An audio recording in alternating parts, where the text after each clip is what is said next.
Welcome to Your Fertility Story. Today, Maria is speaking with Stacie and Iran. Hi everyone, this is Maria, and today we have a very important episode. Actually, every episode is important, but I feel that this topic might be so vital for some of the families right now, and it's a very real one because we're going to be talking about transferring two embryos, right, and the possibility of having twins. There is no right or wrong way of doing things. We know that question of the transfer of two embryos is becoming where more and more clinics and countries actually saying we will not allow to do two embryo transfer. For example, in the United States, I don't think we could find any clinics that would do two embryo transfer. In our surrogacy programs in Ukraine, Mexico, we still have some clinics that would do that, but we only do that once you have the conversations with the doctors. You will understand, the risks, you and of course your surrogate. But the question about twins goes beyond just the embryology, beyond just the pregnancy, right? It's also how do you raise them. And so today I have Stacie and Iran with me, who actually parents of twins, and we want to hear their perspective. And I told them, be as real as you want, right? And tell us good things, bad things, whatever you want to share. Hi, guys. How are you? Good. So let's just jump in. Maybe let's start with the whole way you started. When you were considering to do embryo transfer, what was some maybe decision points that went into you considering twins, two embryo transfer? Well, a lot went into this decision, and it's not an easy decision by any means. And we would lie if we didn't say we considered what could possibly happen and had read lots of stories of twin pregnancies not ending in the way that you would want. So all those decisions weighed heavy on our hearts. But in the end, I think a couple big things factored in. And one was that we knew we always wanted a big family. And we had one son already that I was lucky enough to carry, but then my uterus was just not cooperating, and we went through so much. I went to many different surgeons, the top surgeon in the United States, to try to fix our issue. And I can't even count how many rounds of injectable IUIs I did myself.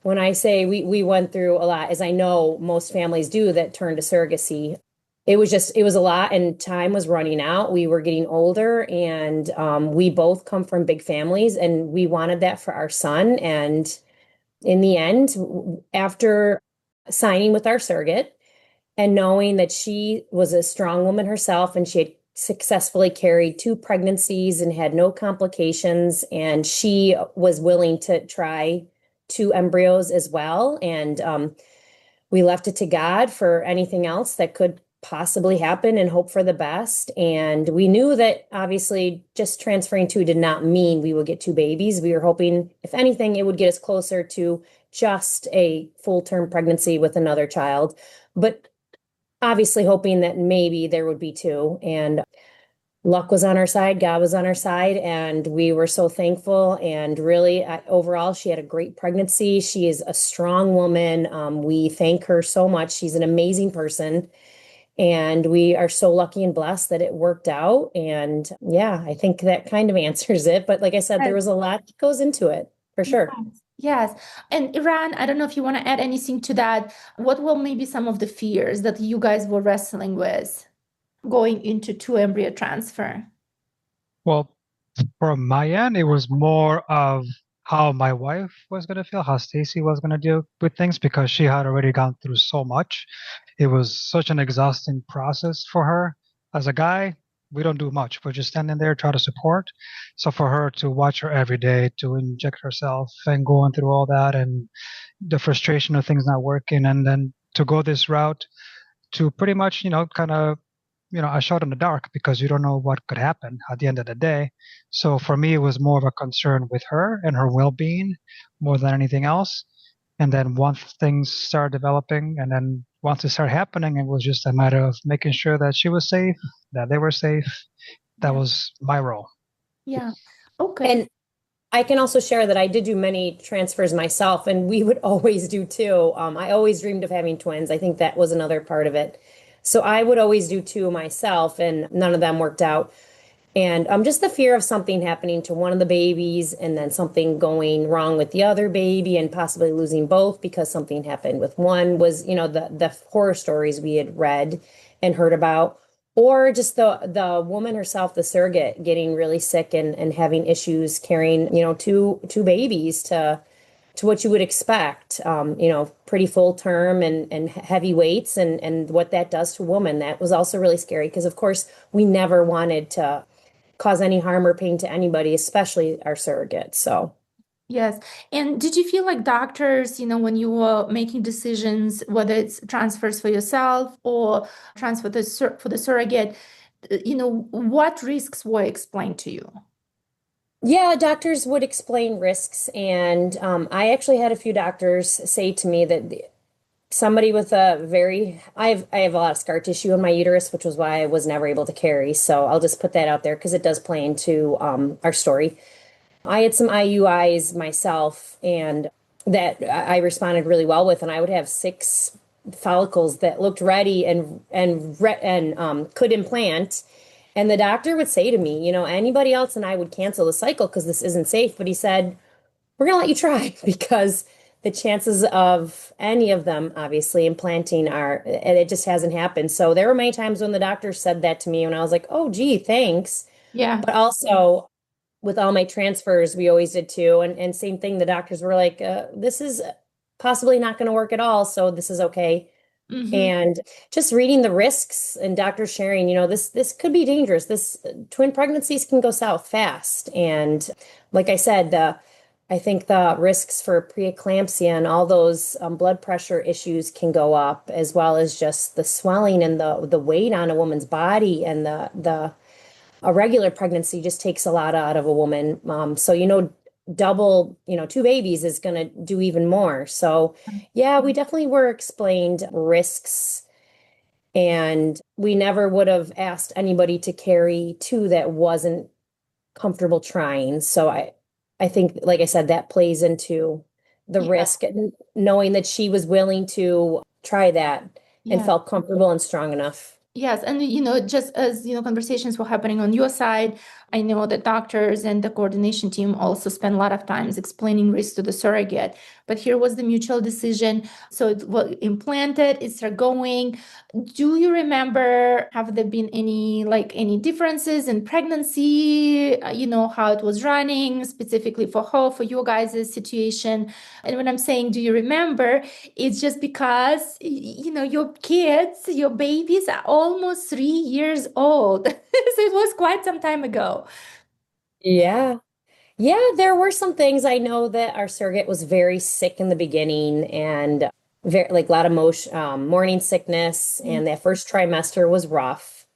And then she did pretty well. In the second trimester, I know she was tired a lot and would like have her feet up a lot of the day, and she would go out for walks and go outside and exercise for sure. But then I know that it was hard to carry our girls, which we did have 2 girls, and they were born at really healthy weights. In fact, they weighed more than my son did that I was able to carry at birth, and they were sooner. So my son was actually 3 weeks early. Mm-hmm. The girls were I think they were a day sooner than our son, but still sooner in the term of the pregnancy, and still one weighed a whole pound more than our own son did at birth. Like, it was crazy to think that she had carried these 2 babies. One was about 6 pounds and the other one was right at 7 pounds. That's Wow. really good for Yeah. twins. And whenever I tell anybody that, they are impressed and shocked. So she was carrying a lot of weight, and I can't imagine what it must have been like.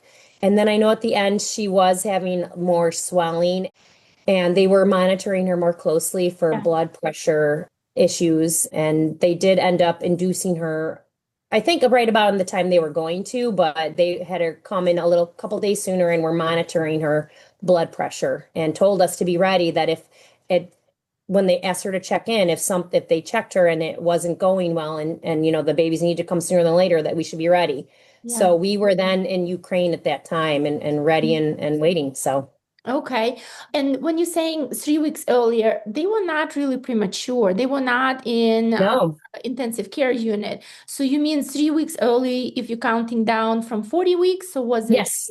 Yes. So it was So 37 week and sometime, couple I days. think it was actually 36 weeks and Oh, like 6 days. It was so close, but the doctor said they were not early, that they were considered full term. And the one of them did need to go to monitor her body temperature for like a couple hours. I think it was like 3 or 4 hours. Mhm.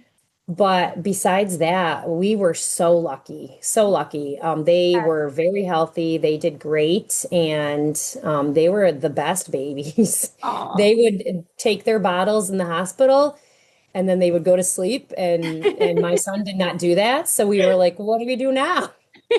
Both of them. It was impressive. Okay. So how was it just okay? So they were taking bottles. Then how did you guys split? Who does? What dad was doing, what mom was doing. How did you stay on that time clock? How did it go?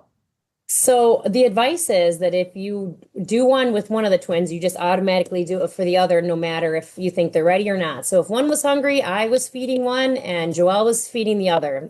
And if one needed diaper change, we just each took a baby. We switched off, so it wasn't, always I was getting one baby A and baby B was going to dad. We just switched off and there were times I think they got bottles in the middle of the night when they were like, no, just let me sleep. But we're like, no, because you're going to probably wake up in an hour and we're awake now. So you're getting your bottle now.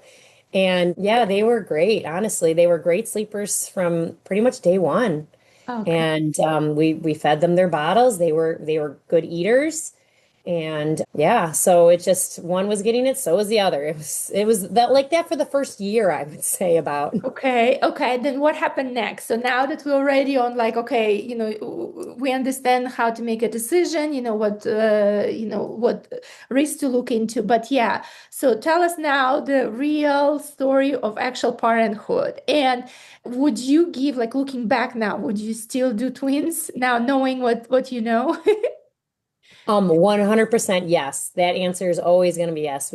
Our girls, they are amazing. They are incredible. There are times when it is so hard, but the love is they love us so much. We love them so much. They are quite frankly entertaining at times to watch and to see their personalities develop at such a young age. You think babies, oh, they eat, they sleep, they, go in their diaper and then that's it. No, there's big differences right from the beginning.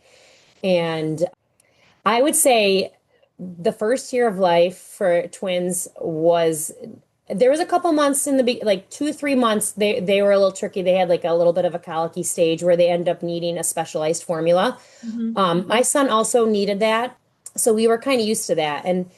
And there were moments when they were both crying and it was just me with them, and it was really hard to take care of one but no, the other one's crying and needing you, but you get through it, you do. And that was like a 2 month period, and then after that it was amazing. They, like I said, they would take their bottles and you could set them back down and they would be so happy. And life was a breeze from, I would say, 2 months to about 14 or 15. Does that sound about right, honey? Yep. Until they started moving around. Okay, tell us more. What's happening when they start moving? So moving is when I think twin life got a lot more difficult because they don't move in the same directions ever. It's almost like they communicate, like you're gonna go this way and I'm gonna go that way and see how mom and dad handle. And yeah, and now I think with like they're getting into the independence stage, a little bit of the tantrum when they don't get what they want and they are trying to show their independence. This has been a little challenging, but no different than any, like our son was challenging at times too. So it's no different. It's just times two, but you just have to be patient and calm. And I guess another thing that we know as parents now is that since we had our son, we know how short and quick these stages change. You're right. You're right. And with my son, I remember thinking, oh my gosh, this is so hard. How am I going to be able to do this? Because like I said, he was not a good sleeper. And he had the same issues where dairy and soy just did not feel good in his belly. And until we flushed that out of him, he was quite miserable. And the girls were much better at handling that discomfort and weren't as colicky, I should say. But even when they were, as parents, this is so short-lived and eventually it will end and we'll be on to the next stage. And now that our son is older, we have also heard little kids, little problems, big kids, Right. bigger problems. Now you believe it, yes? So it's like, yeah, there are times when one of them is crying and really upset because she wanted the blue plate and the blue plate's not clean and it's in the dishwasher, but she'll get over it, and it'll be something else in a little bit. But that these times they can be tough, but they're short-lived and you get through them. So Yeah. we're at that stage right now where and they do like to take turns, so I guess that's kind of nice in a way, but maybe also if they want at the same time, that also being, I'm not sure. Yeah. Do you feel like, is it true? I keep hearing that, stories about twins, that it seems like they have this connection between them, even through the distance. Do you sense it? Do you feel it? How does it work? Yeah, I think they have a special connection and bond where they'll say something and I don't know what they're saying, but they seem to look at each other and understand. And one of our twins is having some difficulties right now where she has some pretty epic tantrums where she'll get upset and she'll like want to throw what's in her hand, or she's still kind of hitting. And that's a normal thing for 2-year-olds. However, she's taking a little longer, it seems, to get out of the stage, and we're working with her on it. But the other twin seems to know when it's coming, and she kind of starts to run off in the other direction. And that's good because she's protecting herself. But it's funny how she's like, oh, I better get out of here. I can tell this is, she's not going to be happy that I took this toy from her. Yeah. So they do have a special connection for sure. One is definitely more chatty, and the other one is not as chatty, but yeah, they communicate and they seem to understand each other better than we are understanding them at this point. And it's cute and fun to watch. And they're little personalities too. Like one was a really good climber at like really young, like at, I think it was, Joelle, was it like, how old was it when Eloisa jumped out of her crib? Right around one. What? At Yes. one already jumping out of the crib? Oh my goodness. And because Isabella, and we have a video of it because we have a camera in the room. And the first time she did it, Isabella looked up because their cribs were across from each other in the room. And Isabella looked over at her and was like, whoa, how'd you get out of there? And the first thing Eloisa did was go bring her sister her binky. It was the cutest thing. And yes. it really is. She got out and she was like, whoa, I broke free. And then she's like, let me go help sis. And she did. She ran over there and gave, I think it was a binky. And then I don't think Isabella would have been able to jump out if it weren't for seeing her twin, because soon after that, she then learned to jump out. They were in toddler cribs way sooner than our son, way sooner than we ever wanted. And they are trouble in their bedroom. And their bedroom currently only has mattresses on the floor. Okay. And everything else is like locked down tight. The closet door they can't even open because they're such climbers. And like I said, one of them was really good at it. And the other one just is very good at copying and watched her sister do it. And then soon after she was doing it. So I think if she was by herself, I don't think she would have done any of those things. But yeah, we have baby proofed our house way more than we ever did for our son. But that's part of the entertaining part, is watching their little minds work. Like, oh, I saw sis do it. This is how she did it. Let me see. And like, it took her a couple tries and then she's like, yep, I got this. It's been very fun. Oh, I love it. What about, just because not every family is so fortunate that you already had a child and then going into surrogacy for whatever reasons.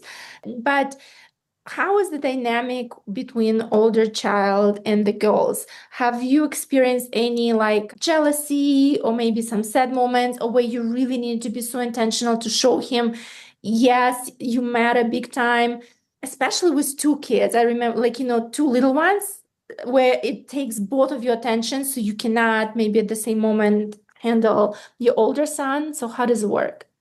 I can say that our son was about 6.5-ish when they were born. So he is a much older, and it was easier to talk to him and explain things. And we told him, we really tried for so many years to, make this happen on our own. It wasn't going to happen. So this is what we did. And he was really excited to have siblings, although he tells us all the time that he wanted a brother and a sister. But yeah, we're like, it's not gonna happen. Sorry.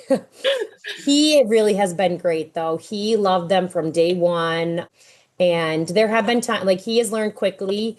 He's very smart and he's learned quickly that if it's a special toy that he doesn't want them to touch, he's got to keep it in his room where that door lock is they can't get in his room. And he also has learned that if they get something that he wants, he can distract them with something else.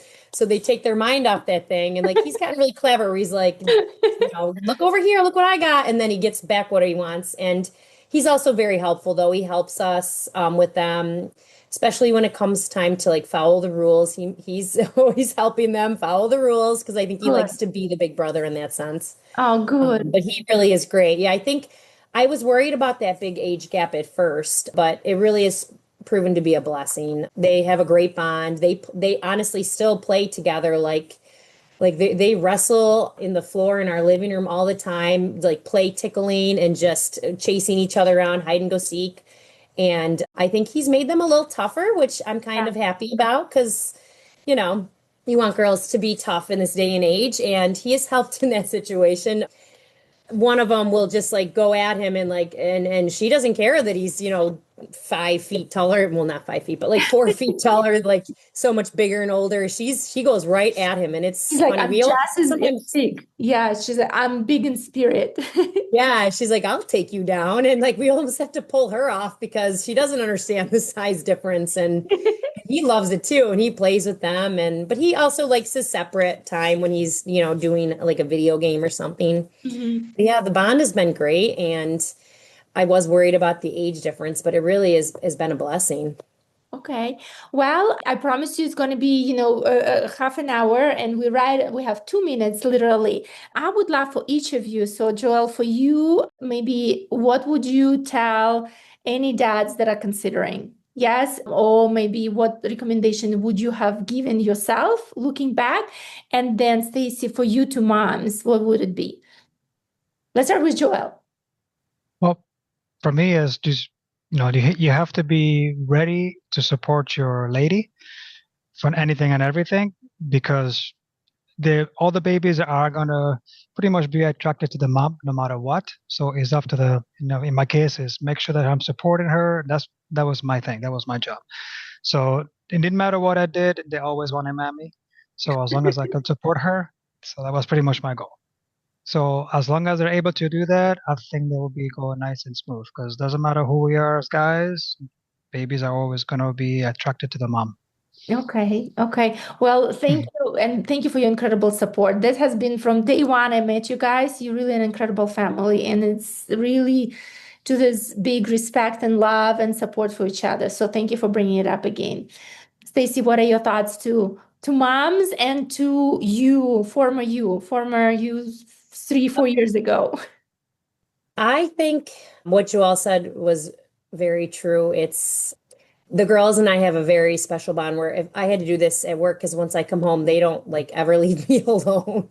But he's the calm when I need it, because there are times when they're both wanting something and, crying or making it very difficult. I can't even go to the bathroom alone sometimes. And he steps in and he helps out when I need it most. And he's the calm, like person we need in that situation. So, but that's to him. The advice I would give to moms about twins specifically is that there are going to be hard times, and it's important to remember that, like I said earlier, each stage will end, and it does end sooner than you think. And just take your deep breaths when you need to. Put down the crying baby and go take a moment to take a deep breath. As long as the baby's safe, they can cry a little bit. And I fell into that trap with my son. I never really want him to cry, but when we had the twins, it was like, well, somebody's got to cry right now.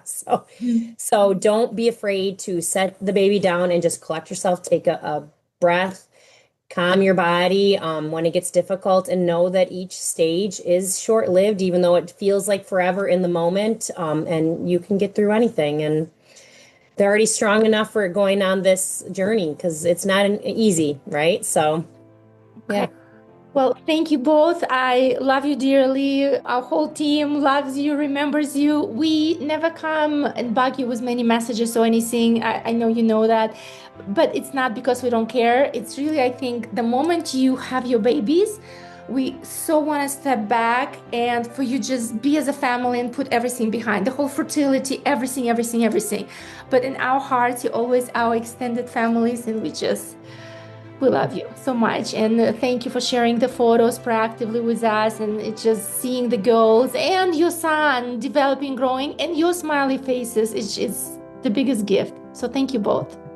Yeah, thank you. We love you guys too. Thank you so much. You Yes, we guys love do you too. amazing things for families. Thank you.